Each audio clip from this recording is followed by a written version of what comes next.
It is time for us at Locked On Women's Basketball. If you don't know already, you need to. Kiki Jefferson is here. We're going to talk to the JMU star about everything that's happened and everything that's coming. Locked On Women's Basketball starts now. Ogunbowale for the win. You are Locked On Women's Basketball, your daily podcast on women's basketball.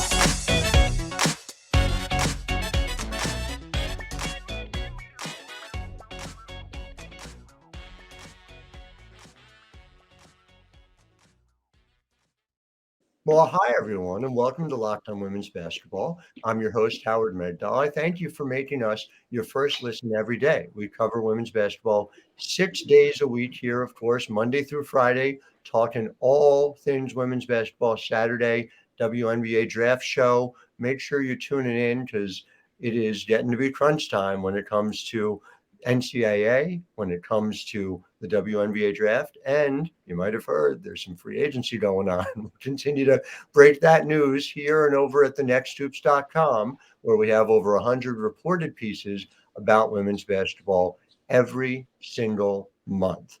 And so I want to talk, I guess, first about sort of what's next before we get into what's ahead with Kiki Jefferson, who was gracious enough to join us, the student athlete. So she's coming out of class, coming to talk to us right from the JMU campus. And Kiki, before we get into it, I just need our listeners to understand real briefly about the kind of year you are putting up, which is 18.1 points per game, 43.2% from the field, doing that on three attempts per game. You're hitting almost 80% of your free throws. You're grabbing 8 boards per game. And yet at 6'1", you are still a facilitator. Just like, if you're putting a checklist together of what do people look for at the pro level, it's like, oh, it's all of those things. So welcome. Before we get into what's happening right now, let's just talk about like your professional aspirations, which I know you have had for a long time. When was the first time where you're like, I want to not just play basketball, but be a professional basketball player?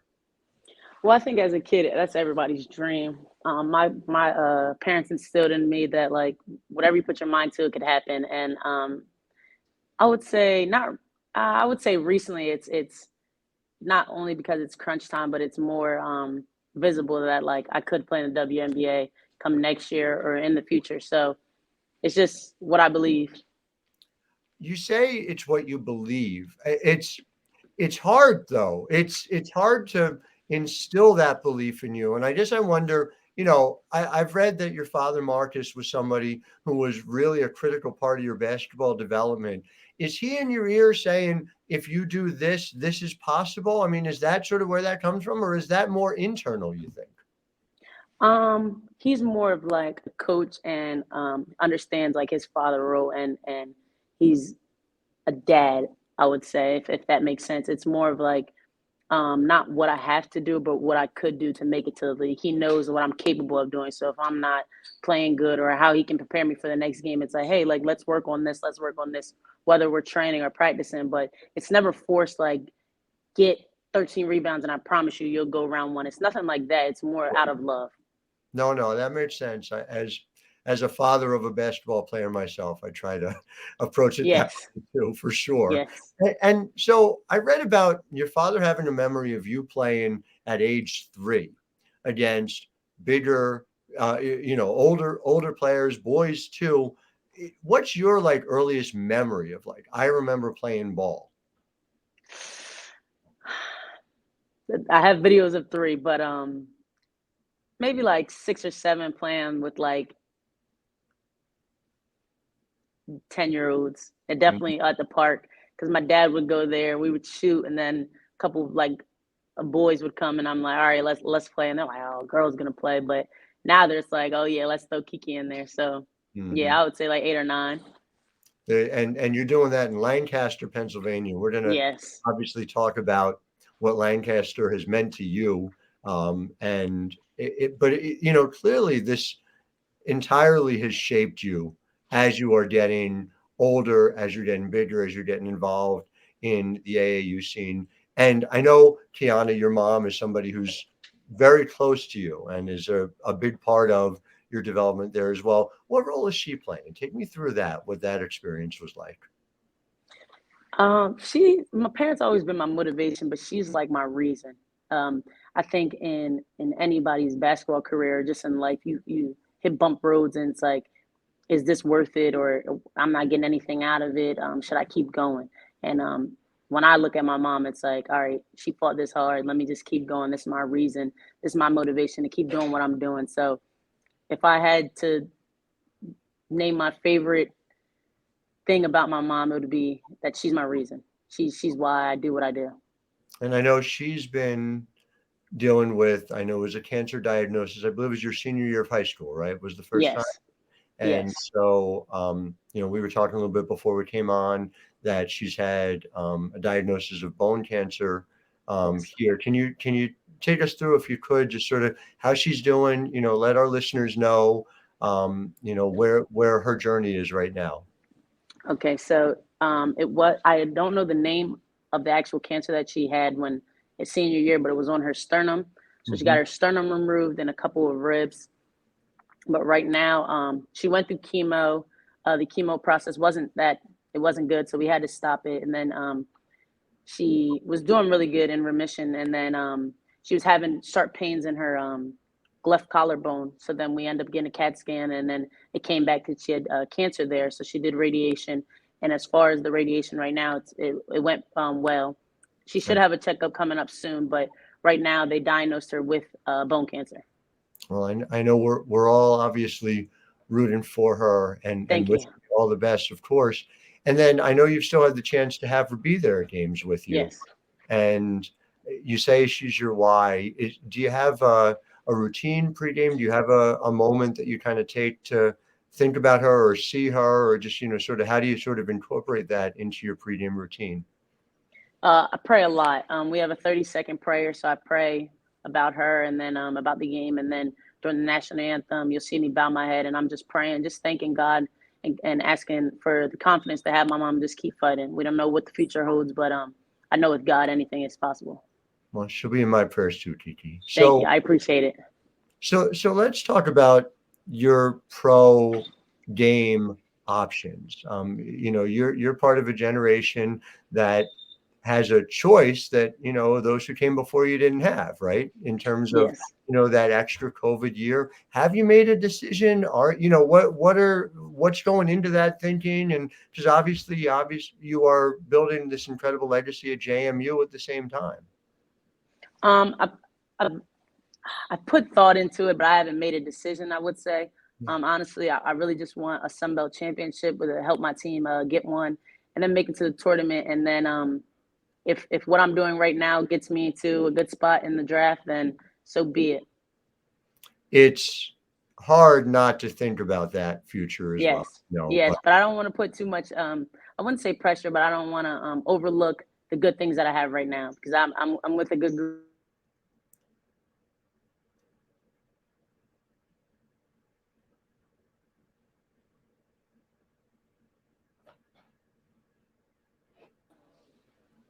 Hello.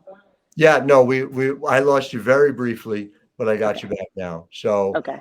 I don't want to overlook, if you want to start it from there. Oh yes, I said I don't want to overlook what I have right now at JMU, the good group of girls that we have, and just fun to finish out the season. Yeah. And of course there's a legacy there too with Yes, Camille Smalls. And yes. coming into this program, how much did that play a part? A, in you wanting to come play at JMU, and B, the way you've kind of shaped what you think this can be for you as JMU as a springboard to the pros.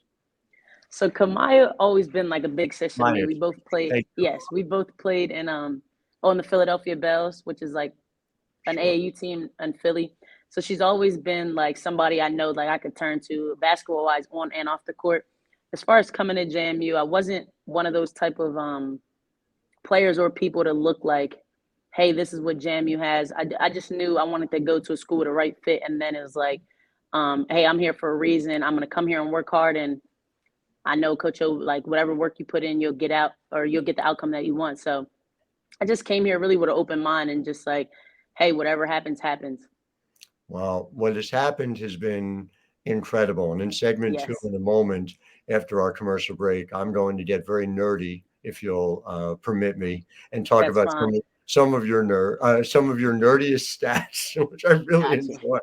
Before we do that, I do need to let people know that Locked On Women's Basketball is brought to you by, and I will let people see it as well, by FanDuel.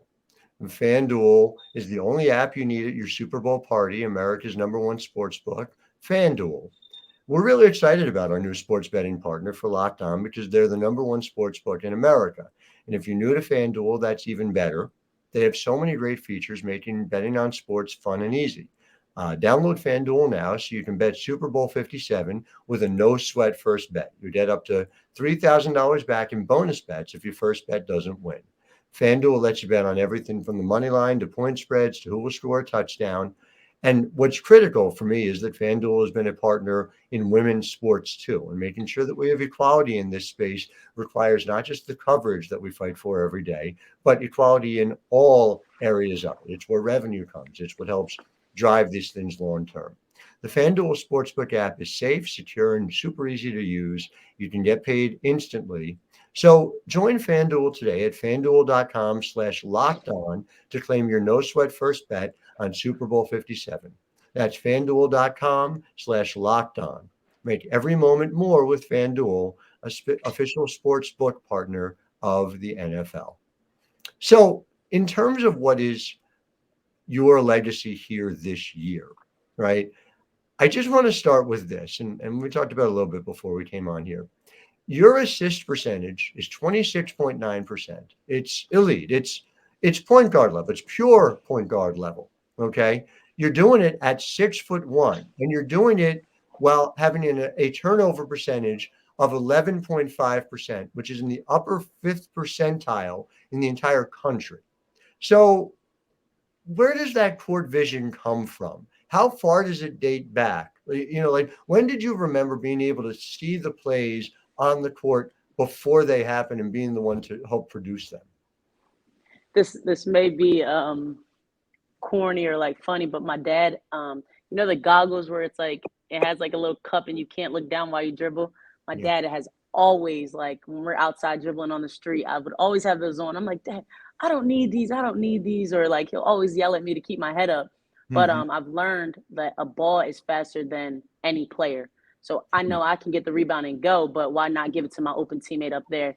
And then as far as like my game now, I've sat down and watched film with a lot of coaches or a lot of my coaches, and it's like you're getting double teamed or you're getting triple teamed, and there's only 5 people on the court. So if you have 2 people on you, there has to be somebody open, whether Mm. that's a cross court pass or the person right next to you. So it's really I know that the scouting report is try to get the ball out of her hands. Well, if I can set my teammates up, then that's what I'm going to do.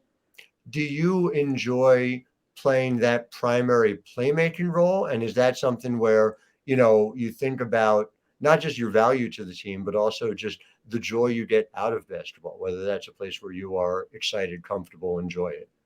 Yes, I think it just shows the work I've put in, and then I guess I like taking that leadership role.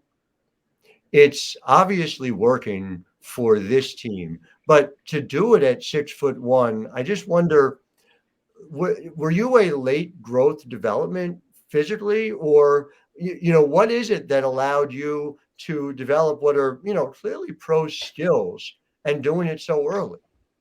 So it's funny because growing up, I was a point guard. I was Yeah. not little, but I was the girl playing with the boys. So I was bringing the ball up. They didn't want me battling down low with the boys. So I was Mhm. bringing the ball up. And then during AAU, I'd play like a 3-4 guard. But then during high school ball, I would play like a 4-5 and then grab the ball off the rim and go. Right. So it was more of like I've been athletic, so it was like, okay, she's an athletic post in high school ball, so why not work with her ball handling wise? But AAU, she's a guard, so let's work with her shot. Yeah. I mean, again, I don't mean to keep harping on it, but it's just this broad base of pro level skills, right? So you're talking about grabbing and going. Well, you're grabbing 22.5% of available defensive rebounds. So again, even though you're able to be a facilitator, you are obviously ending a huge number of possessions and you're able to take them and go. And so that's number one. But number two, and I mentioned this a little bit off the air, but thanks to cbbanalytics.com, we're able to see what you're doing at the rim. You're already a really strong finisher. You were north of 59% last year. You're at 65.2% at the rim. So you are in a position now where you're able to shoot the ball from everywhere, but you're finishing in such an efficient way. It gives you the chance to plug in at 2, 3, 4, even some small ball 5. How do you enjoy being that battler at the rim now, no longer being relegated to just point guard in the boys' games? And how much do you relish it? I think I'm grateful and I'm blessed for it because honestly, it's like, how can you guard me? What are you gonna do? Take away me dribbling down the court? Okay, I'm gonna give it up, come off a screen and pull up or get to the rim, and then if you try to take that away, I might post you up. So it's really what type of defender are you gonna put on me, and it's kind of hard for 40 minutes Yeah, in a basketball game. the correct answer apparently has been nothing works. So, which has been delightful to see. So, all right. When we think about it in the team context too, we're talking about a program that made a big jump this year to the Sun Belt Conference. But I want to take you back, if I can, to your freshman year. And you're still in the Okay. CAA at this point, and you guys are 25-4. And you look like you're not just in a position to make the NCAA tournament, you're going to make some noise when you get there. And a few hours before your conference tournament is to begin, we all saw the world stop. Just take me through what you remember from that day and just how you processed it. What it was all like. We went to pregame meal and they were like, hey, the game is postponed or delayed. So we're like, okay. Then they were like, all right, so there's no fans at this game. So we're like, okay. Then they're like, all right, there's literally nobody going to be at the game but the team, the ref, and the other team, honestly. So we're like, okay. And then they were like, well, the first game got canceled. So then we're like, okay, that means our game's going to get canceled. So we kind of like started getting a feel for it. And then it was like the conference tournament's canceled. So then Coach O was like, hey, like stay positive because with our record, we might have an automatic bid into the tournament. So we're like staying positive, eating pregame meal. At this point, none of us can eat no more. So we're just excited about what's next. So then we go out in the lobby of the hotel and we're watching ESPN and it's like, all right, the tournament's canceled. So then he's like, hey, like I know my family literally just pulled into the parking lot to check into the hotel to go to our game. But he's like, the season's over. So then he's like, y'all just hang out with your families and we'll keep in contact with you. And then that was like just a smack in the face because, I mean, as a freshman, I knew we were getting a ring. I knew we were making it to the tournament, maybe even making a run. But I didn't really just want it for myself, but like for Smalls, Coop, Jackie, Devin, and and Lexi, the seniors that year, they deserved it more than I think anybody. So it was just a smack in the face. During that time, you're at home, you're working out, you're working on your game. Is that a lot of conversations though? Because there's a loss there. There's a loss of mourning something that you guys had worked so hard for. Like, did you feel like there was a moment that helped you kind of put it in perspective and get past it? I think really just being with my family because being a student athlete, it's hard. You're not really home at all. I know this year we were only home for 4 days for Christmas. So just being with my family and we couldn't really leave the house because like we said earlier in the show, my mom was sick. So we didn't really want to be out in public around people. So it was like the bond that my family grew over that year was just nuts. It was like I was getting tired of my siblings, but I was glad I was home. I felt loved and cared about there. So it was amazing. But I think with that, my freshman year basketball team, I think COVID was literally the only thing that could stop us that year. And it did. I didn't think there was no team that could stop us. And I guess COVID brought up a team and they stopped us. The stats indicate that is correct. That is the only team that could have. But here you guys are. And again, it kind of blows me away. You jump to a new conference. There's almost always an adjustment period. But you guys are 16-5 so far this year, in a really strong position. When you think about this team, do you think of it in terms of like a chance at redemption as an opportunity to do what that team didn't do? Yes, I think the team we have now is special, and I think my freshman year was special too. But I think we're learning, and we know that like we kind of have a chip on our shoulder. I mean, we're in a new conference. We have literally no respect. They don't really know us. And then you've seen the rankings. They ranked us sixth out of like we were a powerhouse in the CA. So it's like again a smack in the face, but more of like a wake up call. And they're waking us up, and then the Sun Belt. You certainly are. And, putting yourself in position, obviously, to potentially get to the NCAA tournament. I just, from a team perspective, I just love it. You guys are top 30 in the country in rebound rate. And you're not doing it with a lot of size. You're not doing it with, some obvious trick. It seems like you're just doing it with hustle and effort. Take me through how much of a point of emphasis the rebounding is for coach and like how you see it happening. Sorry, hold on. I'm That's sorry. okay. Sorry. There's students walking by. All good. All good. Sorry. No worries. Okay, so rebounding has been like it's defend, rebound, and run. That's our three key words that he says every game, almost every day, honestly. But it's more of like he knows what we're capable of doing. And if you can see, like if you watch our games, the games that we're not winning on the boards, it's because we're just turning and hoping, like hoping the ball comes here. We're trying to out jump. But you should really just have to hit a body, which we can all do. But like I said, it's something he says every day, and it's something we work on. I think yesterday we had a defensive day, and it was all about rebounding and defending the ball. Well, it shows up the obvious. It is an obvious area of strength. So clearly it's working. You guys are putting in the time to do it. Before I let you go, I want to thank you, of course, for making Locked On Women's Basketball your first listen today. Kiki, I want to thank you for being our guest. Make Thank you for sure having me.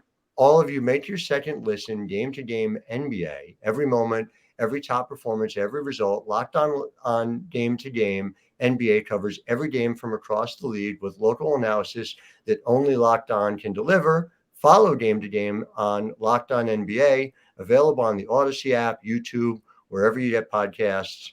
NBA is a fine league to get you from WNBA season to the next WNBA season, in my view. It'll pass the time while we're not watching women's basketball, as near as I can tell, but women's basketball first here, always.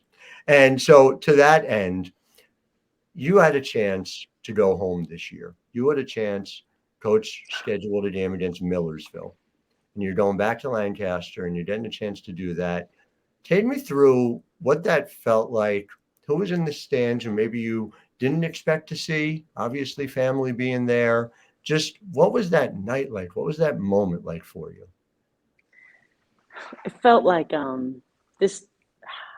I don't know. Like I feel loved up here, but it was like a homecoming. It was like love. Like I caught myself smiling sometimes, or just thinking about like I couldn't stop smiling. I was like ear to ear. Like it was just like I try to be an inspiration to those around me, and seeing all the little kids that were in the stands, or like all the different youth teams that were there, was like, okay, what I'm doing right now is right. And I may not see it day to day, but they see it. And it was just eye opening and very humbling. Very humbling is the amount of people that came out to the game. It was humbling. Was there, when it was all said and done, just a feeling that took you back to those early days of playing AAU? Were there moments where you could kind of flash back to those feelings too? Yeah, I felt like a little kid when I was walking out there like, Kiki, Kiki. But I felt like my grandmom, she has never seen me play college basketball live, and she was able to see me. So I'm blessed to have her there, but I want to just again say thank you to Coach O for making it happen, and thank you for Millersville for allowing us to be able to come and play. But Coach O makes a lot of things happen, and I'm grateful for that he made that happen, and for him. I am grateful for the chance to chat with you. For those of you listening, if you have not had a chance to see the Dukes play, make sure you do. This is a special team, and Kiki Jefferson, what she is doing should not be missed. Kiki, delighted to get the chance to chat with you. Excited to cover you here and at the next level as well. To our listeners, make sure you tune in again tomorrow. We will have Nneka Ogwumike joining us to chat as well. And of course, we're going to have all the WNBA news, all the women's college basketball news that you could ever want here all the time, and also at thenetshoops.com. Until then, I'm Howard Megdal wishing you a wonderful Tuesday. Ogunbowale for the win. You are Locked On Women's Basketball, your daily podcast on women's basketball.